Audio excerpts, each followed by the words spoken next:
तो हम फिर से लेकर आ चुके हैं आप लोगों के लिए शाम की सभी ताजा और बड़ी खबरें। एक एक कर आपको सारी खबरों की जानकारी देंगे आज देश दुनिया में क्या कुछ हो रहा है। दरअसल दोस्तों सबसे पहली जो बिग ब्रेकिंग निकल कर आ रही है आपको बता दें, संजय सिंह का मोदी सरकार पर बड़ा हमला। बोले किसानों की आवाज दबाने की कोशिश की जा रही है, किसानों को कुचला जा रहा है, लेकिन जो आरोपी है वो अभी भी बाहर घूम रहा है। इसके बारे में आपको विस्तार से बताएंगे। वहीं पर दोस्तों किसान नेता राकेश टिकैत बोले सरकार के इशारों पर होते हैं बड़े बड़े मैच फिक्स। जी किस तरीके से सरकार ने इंडिया को हराया है जानबूझकर उत्तर प्रदेश के चुनाव को लेकर, इसके बारे में भी आपको बताएंगे। वहीं पर दोस्तों अगली बिग ब्रेकिंग में हम आपको बताएंगे दोस्तों, किसान आंदोलन के 11 महीने पूरे होने पर योगेंद्र यादव ने बधाई दी किसानों को। बोले किसानों की लड़ाई है, अंत तक लड़ेंगे और जीत कर ही जाएंगे यहां से। इसके बारे में भी आपको विस्तार से बताएंगे। वहीं पर दोस्तों ममता बनर्जी का मोदी सरकार के ऊपर बड़ा हमला। बोले पीआरएफ के जवानों की वो आपको बता दोस्तों जानबूझकर बढ़ाई जा रही है ताकि आम जनता को परेशान किया जाए। यानी कि दोस्तों बेसिकली कह सकते हैं कि उनकी पावर ज्यादा बढ़ा दी गई है, ज्यादा अनुमति दे दी गई, जिसके कारण ममता बनर्जी ने भाजपा को घेर लिया। इसके बारे में भी आपको विस्तार से बताएंगे। वहीं पर दोस्तों अगली बिग ब्रेकिंग में हम आपको बताएंगे दोस्तों, आर्यन खान केस में आज भी सुनवाई जारी। जी आज मिल सकती है दोस्तों आर्यन खान को बेल। दरअसल दोस्तों आपको बता दें कल जो यहाँ पर सुनवाई आदि हुई थी, जिसको लेकर लोगों ने समीर वानखेड़े की धज्जियां उड़ा दी हैं। इसके बारे में भी आपको विस्तार से बताएंगे। वहीं पर दोस्तों प्रशांत भूषण भड़के। बोले कौन से जज हैं जिन्होंने आर्यन खान को की बेल कैंसिल कर दी बिना तत्व जाने और देखे। जी हाँ दोस्तों अब कोर्ट पर ही सवाल खड़े हो रहे हैं, इसके बारे में आपको विस्तार से बताएंगे। वहीं पर दोस्तों अगली बिग ब्रेकिंग हम आपको बताएंगे। जी हाँ दरअसल दोस्तों आपको बता दें शिवसेना का भारतीय जनता पार्टी के ऊपर बड़ा हमला। बोले 2-2 रुपए की ड्रग्स पर हंगामा करने वाले आज हमने 1440 करोड़ की ड्रग्स दोस्तों पकड़ ली है। जी हाँ महाराष्ट्र क्राइम ब्रांच ने दोस्तों अब कोई न्यूज चैनल नहीं बताएगा, इसके बारे में आपको विस्तार से बताएंगे। 6 ग्राम पर ढिंडोरा पीट रहे थे। वहीं पर दोस्तों अगली बिग ब्रेकिंग में हम आपको बताएंगे अखिलेश यादव बोले सीएम योगी के नेतृत्व में पूरा उत्तर प्रदेश बर्बाद हो गया है। जी हाँ अगर उत्तर प्रदेश को फिर से बहाल करना है तो सत्ता से भाजपा को उखाड़ना होगा, इसके बारे में भी आपको विस्तार से बताएंगे। वहीं पर दोस्तों अगली बिग ब्रेकिंग में हम आपको बताएंगे दोस्तों, बनारस में प्रधानमंत्री नरेंद्र मोदी की रैली हुई फ्लॉप, लोग दोस्तों भाषण सुनकर भागे। इसके बारे में भी आपको विस्तार से बताएंगे। पैसों की भीड़ लाई जा रही है। वहीं पर दोस्तों अगली बिग ब्रेकिंग में हम आपको बताएंगे दोस्तों, जी हाँ सुप्रीम कोर्ट का ऐतिहासिक फैसला। दरअसल दोस्तों जो गुजरात दंगे हुए थे 2002 में दोस्तों आपको बता दें एहसान जाफरी दोस्तों जो कि कांग्रेस के एक नेता थे जिनकी मौत हो गई थी गुजरात दंगों में, अब उनकी पत्नी ने इंसाफ मांगा है। जी हाँ दोस्तों आपको बता दें फिर से एक बार इस केस पर सुनवाई की मांग की गई है और आपको बता दोस्तों हो सकता है कि अब मोदी सरकार की मुश्किलें बढ़ जाएं, इसके बारे में भी आपको विस्तार से बताएंगे। वहीं पर दोस्तों वरुण गांधी का केंद्र सरकार के ऊपर बड़ा हमला। बोले किसान अपना हक मांग रहा है, कोई वो सरकार से कुछ और नहीं मांग रहा है, वो अपना हक मांगेगा। इसके बारे में भी दोस्तों आपको विस्तार से बताएंगे। तो सारी खबरें दोस्तों एक एक कर देंगे। फिलहाल खैर चलिए बढ़ते हैं सबसे पहली और सबसे बड़ी खबर की ओर। दरअसल दोस्तों आपको बता दें संजय सिंह का प्रधानमंत्री नरेंद्र मोदी के ऊपर बड़ा हमला। बोले फिलहाल दिल्ली के हाल आकर देखिए किसान किस तरीके से बैठे, किसानों ने सीमाओं को घेर रखा है, किसान बेरोजगारी से और अपनी एमएसपी के लिए लड़ रहा है, किसान मजदूरों के लिए भी लड़ रहा है। आपको बताता चलूं दोस्तों संजय सिंह ने कहा कि प्रधानमंत्री नरेंद्र मोदी ने पिछले 7 सालों में देश की हिस्ट्री बदल कर रख दी। संजय सिंह ने बताया कि कैसे प्रधानमंत्री नरेंद्र मोदी ने जगह जगह विकास की जो बातें की थी वो पूरी तरीके से फर्जी निकली। किसानों की आय दोगुनी करने की जो बात थी दोस्तों उसमें प्रधानमंत्री खुद ही फंस गए। आपको बताता चलूं संजय सिंह ने मोदी सरकार की पोल खोलते हुए कहा कि किसानों की आय दुगनी तो छोड़िए, किसानों को उनका न्यूनतम मूल्य भी नहीं मिल रहा है फसलों पर। दोस्तों आपको बता दें अभी एक किसान ने अपने धान में आग लगा दी क्योंकि धान खरीदे नहीं जा रहा है और धान पड़े पड़े किसान बहुत ज्यादा गुस्सा हो रहा है, जिसको लेकर जब धान खरीदे नहीं जा रहा है तो किसान उसमें आग ही लगा रहा है। अभी एक वीडियो वायरल हुआ था जिसमें दोस्तों एक किसान ने आग लगा डाली। ऐसा दूसरी तरफ आपको बताता चलूं संजय सिंह ने कहा कि प्रधानमंत्री नरेंद्र मोदी जानते हैं कि फिलहाल केजरीवाल आने वाले समय में अपनी पकड़ बनाने वाले, इसीलिए केजरीवाल के कामों को नीचे दिखाने की कोशिश की जा रही है। किसान मुद्दा एक बड़ा मुद्दा है और केजरीवाल जी ने भी किसानों का सपोर्ट किया है। जी हाँ दोस्तों, संजय सिंह ने केजरीवाल की तारीफ करते हुए कहा कि फिलहाल हमारे आप किसानों के साथ है। दरअसल दोस्तों, किसानों को लगभग 11 महीने कंप्लीट हो गए हैं और 1 साल होने वाला हो गया किसानों को। अब ऐसे में किसानों ने बड़ा ऐलान कर दिया कि फिलहाल 2 साल अभी और यहीं बैठे हैं, क्योंकि हमें नहीं लगता कि नरेंद्र मोदी जैसा इंसान ये काले कानून वापस लेगा फिलहाल। खैर चलिए हम बढ़ते हैं दोस्तों एक और अगली बिग ब्रेकिंग की तरफ। बता दोस्तों अगली जो बड़ी खबर निकल कर आ रही, किसान नेता राकेश टिकैत बोले 26 तारीख को जो विरोध हुआ था वो कुछ भी नहीं है। जी आने वाले समय में हर एक किसान सड़कों पर उतरा हुआ मिलेगा। दरअसल दोस्तों आपको बता दें, भारतीय जनता पार्टी के खिलाफ किसान नेता राकेश टिकैत ने बिगुल फूंक दिया। उनका कहना है जगह जगह प्रदर्शन होगा और बीजेपी को सत्ता से बाहर करेंगे। 5 राज्यों के चुनाव में 5 जगह अपील रहेगी कि फिलहाल बीजेपी को कोई भी वोट न दे। किसान नेता राकेश टिकैत ने बताया कि सरकार किसानों के सामने कुछ ज्यादा ही कोशिश कर रही है किसानों को दबाने की। राकेश टिकैत ने कहा कि टेनी मिश्रा उर्फ अजय मिश्रा की अब तक गिरफ्तारी नहीं हुई है, इसका जिम्मेदार कौन है? पुलिस प्रशासन ने अभी तक अपना काम ठीक से नहीं किया। सुप्रीम कोर्ट लगातार फटकार लगा रहा है दोस्तों। सबसे बड़ी बात यह कि जब लखीमपुरी वाली घटना की सुनवाई होती है दोस्तों, तब आर्यन खान की सुनवाई रख दी जाती है। क्या दोस्तों ये कॉन्फिडेंट है या फिर ये एक सोची समझी चाल है? राकेश टिकैत ने साफ कहा है कि फिलहाल प्रधानमंत्री नरेंद्र मोदी के इशारे पर यह सब कुछ हो रहा है। यहाँ तक कि दोस्तों कल किसान नेता राकेश टिकैत ने यह इल्जाम भी लगा दिया कि बीजेपी के कहने पर ही इंडिया टीम हारी है। जी हाँ, इंडिया टीम को हराया गया और साफ साफ बोला है राकेश टिकैत ने साफ कहा था कि इंडिया टीम को हराया गया और इसलिए हराया गया है ताकि आगे चलकर दोस्तों हिंदू मुसलमान हो सके और उत्तर प्रदेश में फिर से एक बार हिंदू मुसलमान वाला एंगल जो है वो आ जाए। साफ दिखाई दे रहा है दोस्तों कि फिलहाल विकास के नाम पर बीजेपी ने कुछ नहीं किया। और यानी कि दोस्तों विकास के नाम पर कुछ नहीं का मतलब आप अच्छे से समझ सकते हैं फिलहाल। खैर चलिए हम बढ़ते हैं दोस्तों एक और अगली बिग ब्रेकिंग की तरफ। बता दोस्तों अगली जो बड़ी खबर निकल कर आ रही, ममता बनर्जी का मोदी सरकार के ऊपर बड़ा हमला। बोले पीआरएफ के जवानों की जानबूझकर उनको और भी ज्यादा दोस्तों आपको बता दे पावर दी गई है ताकि वो आम जनता को परेशान कर सके। ममता बनर्जी का कहना है कि पीआरएफ के जवानों की जो वो बढ़ाई गई है दोस्तों पावर, उसको लेकर ममता बनर्जी गुस्सा है। ममता बनर्जी ने साफ कह दिया है कि फिलहाल इन लोगों को इतने ज्यादा अधिकार क्यों दिए जा रहा है पीआरएफ के जवानों को, ताकि वो आम जनता को परेशान कर सके, ताकि वह आम जनता जो शक के दायरे में ना है उससे भी पूछताछ कर सके। आपको बता दोस्तों जब से पीआरएफ जवानों को जो यहाँ पर ज्यादा वो बढ़ा दिए गए हैं उनकी पावर, तब से ममता बनर्जी काफी ज्यादा गुस्सा है। ममता बनर्जी का कहना है कि फिलहाल किसी को भी इस तरीके से ज्यादा अधिकार देना सही नहीं है। ममता बनर्जी ने इसका विरोध किया। उनका कहना है कि इससे और भी दूसरे राज्यों में बीजेपी अपनी मुंडी घुसाएगी। जहां पर दोस्तों बीजेपी की सरकार नहीं है वहां पर भी पीआरएफ के जवानों को घुसा दिया जाएगा। और दोस्तों आप समझ सकते हैं कि पीआरएफ के जवानों का मतलब क्या होता है। जी हाँ, पीआरएफ के जो जवान होते हैं दोस्तों केंद्र सरकार के अंडर में आते हैं, यानी कि गृह मंत्री अमित शाह के अंडर में आते हैं। और दोस्तों हमने देखा था कैसे जो है ममता बनर्जी के वोटिंग के टाइम पर पीआरएफ के जवानों ने बेईमानी कराने की कोशिश की थी। यहां तक कि जो टीएमसी में वोट डालने आए थे पीआरएफ के जवान पकड़ कर कह रहे थे कि बीजेपी में वोट डालो, और कई पीआरएफ के जवान ये बोलते हुए नजर आए थे कि फिलहाल बीजेपी को वोट दो।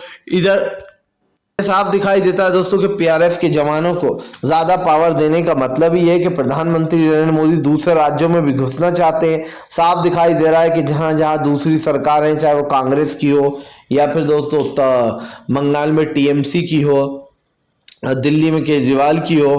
हालांकि दिल्ली में तो वैसे भी केजरीवाल को ज्यादा कुछ करने नहीं दिया जाता है, लेकिन ये तो साफ है दोस्तों कि भारतीय जनता पार्टी हर काम में अपना उल्लू सीधा कर रही दोस्तों। बस वो ये चाह रही कि वो किसी तरीके से लोगों के अंदर तक घुसे दोस्तों, और ये काम जो ये बीजेपी ही कर रही है। अब आप समझिए किस तरीके से ये सारी चालें चली जा रही हैं कि सत्ता में बना रहा जा सके फिलहाल। खैर चलिए हम बढ़ते हैं दोस्तों एक और अगली बिग ब्रेकिंग की तरफ। बता दोस्तों अगली जो बड़ी खबर निकल कर आ रही जी दरअसल दोस्तों आपको बता दें ईरान ने ईरान ने मुस्लिम देशों को लगाई फटकार, बोले फिलहाल जो इजराइल के करीब है वो लोग मुस्लिम देशों के खिलाफ है। दरअसल दोस्तों आपको बता दें इजराइल लगातार जो यहाँ पर मुसलमानों पर हमला करता रहता है, जिसके बाद दोस्तों आपको बता दें जैसे इजराइल और फिलिस्तीन की जब लड़ाई हुई थी दोस्तों तो साफ दिखाई दिया था कि फिलिस्तीनियों के ऊपर किस तरीके से हमले किए गए और ये बात बहुत ही दुख वाली थी। अब इसको लेकर दोस्तों बड़ी बात बोल दीजिए, आपको बताता चलूं दोस्तों यहाँ पर बड़ी बात बोल दी और ये साफ कर दिया कि फिलहाल जिस तरीके से ये हो रहा है इसको लेकर दोस्तों कई सवाल खड़े हो गए हैं। और क्योंकि दोस्तों इसलिए भी ये सवाल खड़े हो रहे हैं क्योंकि ये आप भी जानते हैं कि फिलहाल इस वक्त देश के हालात किस तरीके से चल रहा है, तो देश में कहीं ना कहीं दोस्तों इन तरीके की चीजों को बढ़ावा दिया जा रहा है फिलहाल। खैर चलिए हम बढ़ते हैं दोस्तों एक और अगली ब्रेकिंग की तरफ। बता दोस्तों अगली जो बड़ी खबर निकल कर आ रही है, प्रशांत भूषण भड़के बोले फिलहाल ये कौन से जज हैं जो इस तरीके का जजमेंट दे रहा है। दरअसल दोस्तों हमने देखा है कि हमेशा से शाहरुख खान के बेटे को फंसाया जा रहा है। शाहरुख खान दोस्तों एक ऐसा नाम है जो बॉलीवुड में सबसे बड़ा माना जाता है, किंग खान के नाम से भी जाने जाते हैं। सबसे बड़ा सवाल ये दोस्तों कि शाहरुख खान के बेटे आर्यन खान को गिरफ्तार किया गया, कथित तौर पर उनको ड्रग्स क्रूज के मामले में गिरफ्तार किया गया एनसीबी की छापेमारी में। लेकिन दोस्तों एनसीबी सवालों के घेरे में तब आ गई जब नवाब मलिक ने एक एक कर दोस्तों इनकी भाजपा की और एनसीबी की मिली जुली भगत की पोल खोल दी। और यकीन मानिए दोस्तों नवाब मलिक ने एक एक कर विस्फोट किया है। यह विस्फोट ऐसा हुआ है दोस्तों कि समीर वानखेड़े की धज्जियां उड़ गई हैं। जो समीर वानखेड़े की वजह से कल तक आर्यन खान की इमेज खराब हो रही थी, अब उल्टा हो गया है कि समीर वानखेड़े कह रहे हैं कि मेरी इमेज खराब की जा रही है, मुझे बदनाम किया जा रहा है। बताइए दोस्तों समीर वानखेड़े जब खुद की बेइज्जती हो रही है, जगह जगह मीडिया चैनल इनको गद्दार बता रहे हैं, तो अब इनको एहसास होने लगा कि इनकी जो है यहाँ पर दोस्तों इमेज खराब हो रही है। लेकिन इन्होंने एक पल के लिए भी नहीं सोचा दोस्तों कि एक युवा है, एक यंग एज का लड़का है, उसकी इमेज कितनी खराब हुई होगी जब उसके ऊपर झूठा ड्रग्स का केस ठोक दिया, मामला लगा दिया गया। दोस्तों बात यहीं पर नहीं रुक जाती, इस पर जैसे कि मैंने आपको पहले ही कहा था दोस्तों कि अब कोर्ट पर भी सवाल उठेंगे और वही हुआ दोस्तों। दिग्गज वकील प्रशांत भूषण ने कोर्ट पर सवाल उठाते हुए साफ कहा है कि ये जिस तरीके का जजमेंट दिया गया है, या तो ये जज साहब जो इन्होंने लॉ पढ़ा नहीं है या फिर इनको ज्ञान ही नहीं है। जी हाँ, दरअसल दोस्तों प्रशांत भूषण ने साफ कहा है कि शाहरुख खान के बेटे के पास से न कोई ड्रग्स बरामद हुई है, ना ही उन्होंने ड्रग्स का सेवन किया है। सबसे बड़ी बात दोस्तों ये बात को भी अगर छोड़ दिया जाए तो जिस आधार पर एनसीबी अब तक केस आगे लेकर गई है दोस्तों वो एक चेट है। सोचिए दोस्तों अगर कोर्ट एक चेट के आधार पर यह कह देता है कि मैं आर्यन खान की बेल रिजेक्ट कर रहा हूं, तो इससे शर्मनाक बात कोई सी हो नहीं सकती है। क्योंकि दोस्तों कोर्ट पर ही लोग भरोसा करते हैं, कानून पर लोगों को भरोसा होता है कि हमारे साथ न्याय होगा। लेकिन जब दोस्तों सेशन कोर्ट इस तरीके के फैसले देते हैं तो उन पर सवाल तो उठते ही हैं। दोस्तों एक चेट का यूज किया जा रहा है, वो चेट लगभग दोस्तों 5 साल पुरानी है। आर्यन खान की 5 साल पुरानी चेट का दोस्तों इस केस से क्या लेना देना। ये कौन से बेवकूफ लोग हैं दोस्तों जो 5 साल पुरानी चेट को इस केस से जोड़ रहे हैं। समझिए दोस्तों ड्रग्स का मामला अभी सामने आया है, चेट आप 5 साल पुराने की ला रहा हो और आप ये बताने की और ये साबित करने की कोशिश कर रहा हो कि आर्यन खान एक ड्रग पेडलर है जो कि ड्रग सप्लाई भी करता है और बेचता भी है। बताइए दोस्तों, और आप दूसरी तरफ यूं भी कह रहा हो अपनी सुनवाई में कि इनको बेल ना दी जाए, बेल बाद में भी दी जा सकती है। समझिए दोस्तों, यानी कि एक तरफ आप ये कह रहा हो कि आर्यन खान ड्रग्स से जुड़ा हुआ है और एक बहुत बड़ा ड्रग्स माफिया से जुड़ा हुआ, वो बेचता और खरीदता है, और दूसरी तरफ आप ये भी कह रहा हो कि बेल दे दी जाए। क्यों भैया, अगर कोई ऐसा इंसान है जो बहुत ड्रग्स से जुड़ा हुआ तो उसको बेल ही क्यों देनी है। सबसे बड़ा सवाल दोस्तों। दूसरा सवाल दोस्तों कि समीर वानखेड़े के बक्खल उखड़ गई है। जो इंसान ने अपना सर्टिफिकेट ही फर्जी बनाया हो, एक ऐसी जात में आकर दोस्तों उसने नौकरी ली हो जिस जात का, जिस धर्म का वो है ही नहीं। कभी समीर वानखेड़े कहीं अपना मुस्लिम धर्म लिखवाते हैं तो कहीं कुछ और धर्म लिखवाते हैं। ये साफ दिखाई दे रहा है दोस्तों कि फिलहाल समीर वानखेड़े की इस वक्त धज्जियां उड़ गई हैं। ना सिर्फ नवाब मलिक बल्कि अब सेशन कोर्ट पर भी प्रशांत भूषण के सवाल तीर की तरह लगे हैं। आज दोस्तों आर्यन खान मामले की कोर्ट में सुनवाई है। आर्यन खान को दोस्तों काफी लंबा समय हो गया जेल में रहते। ये बात साफ है दोस्तों कि एक युवा को इतने दिन जेल में रखना ये बात सही नहीं है, वो भी उस गलती के लिए दोस्तों जो उसने की ही नहीं है। अब दोस्तों आप 5 साल वाली चेट उठा लो। ऐसे तो दोस्तों अर्णव गोस्वामी की अगर मैं कंपेयर करने जाऊं तो चेट तक लीक हो गई थी, और चेट में अर्णव गोस्वामी ने साफ साफ कहा है कि जो यहाँ पर बड़ा धमाका होने वाला है, हमें बड़ी लीड मिलने वाली है। टीआरपी के लिए भी दोस्तों अर्णव गोस्वामी का चैट जो लीक हुई थी उसमें साफ साफ अर्णव कह रहा है कि टीआरपी बढ़वाना है किसी भी तरीके से। अब आप समझिए दोस्तों, अर्णव गोस्वामी को बेल मिल जाती है। वहीं अगर मैं भारती सिंह से कंपेयर करूं तो 86 ग्राम यानी कि दोस्तों कम से कम 5 से 6 साल के लिए अंदर जाती भारती और हर्ष, लेकिन उनको दोस्तों 1 से 2 दिन बाद बेल दे दी जाती है। दूसरी तरफ दोस्तों एक ऐसा लड़का है जिसके पास वो ही नहीं निकलती है ड्रग्स, और भारती के पास 86 ग्राम निकलती है, यानी कि इतनी क्वांटिटी जिसमें आप आराम से 5 से 6 साल जेल में जा सकते हो। ये फर्क है दोस्तों, इसीलिए कानून पर सवाल उठ रहे हैं फिलहाल। खैर चलिए हम बढ़ते हैं दोस्तों एक और अगली ब्रेकिंग की तरफ। बता दोस्तों अगली जो बड़ी खबर निकल कर आ रही है, दरअसल दोस्तों आपको बता दें बनारस पहुंचे प्रधानमंत्री नरेंद्र मोदी की रैली फ्लॉप। अब तो लोगों ने पैसों में भी उठकर भागना शुरू कर दिया है। मोदी का बना सोशल मीडिया पर जमकर मजाक। दरअसल दोस्तों प्रधानमंत्री नरेंद्र मोदी जो बड़ी बड़ी बातें करते हुए नजर आते हैं, आज उनकी जो चालाकी है पूरी तरीके से फेल हो गई है। और क्यों फेल हो गई है दोस्तों, ये आप लोग अच्छे से जानते हैं। प्रधानमंत्री नरेंद्र मोदी ने दोस्तों अपनी रैली करी बनारस में। दोस्तों आपको बता दें वाराणसी में यह रैली थी, जिसके बाद दोस्तों जो प्रधानमंत्री का भाषण सुनने आए थे वो धीरे धीरे कर उठकर जाने लगे। हवाला दोस्तों आपको ये बता दें कि प्रधानमंत्री की जो कुर्सियां थी वो पहले से ही काफी खाली पड़ी हुई थी, वैसे ही भीड़ आ नहीं रही थी। पैसों में भीड़ लाई जाती है खरीद कर, क्योंकि अब वो दिन गए दोस्तों जब लोग वेले थे और लोगों के भाषण सुनने आ जाया करते थे। अब दोस्तों लोगों के पास टाइम नहीं है, इसलिए पैसों में मोदी जी ने अच्छी खासी भीड़ जुटाने की कोशिश की, लेकिन किरकिरी जब हो गई दोस्तों, जब एक एक कर महिलाएं और आदमियों ने कुर्सियां खाली करना शुरू किया और प्रधानमंत्री को अकेला छोड़कर ये जा वो जा।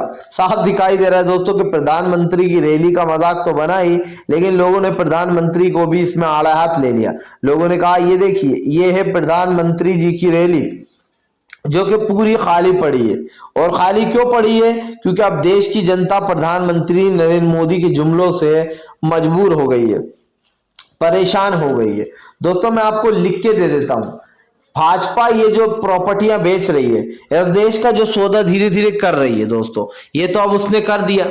अब दोस्तों बीजेपी को ये पता है कि इस बार वो 2024 में सत्ता में आने वाली नहीं है, इसीलिए धीरे धीरे कर अपने झोले भरे जा रहा है, देश का निजीकरण किया जा रहा है। दोस्तों अब अगली जो भी सरकार आएगी उसको दोस्तों कम से कम 5 साल तो सब कुछ ठीक करने में ही लग जाएगा, क्योंकि मोदी जी तो अडानी के नाम पर कर गए सब कुछ 10-10, 15-15 सालों के लिए। अब दोस्तों अगर कांग्रेस आती भी है तो वो कितना कुछ सुधारेगी आप समझ सकते हैं।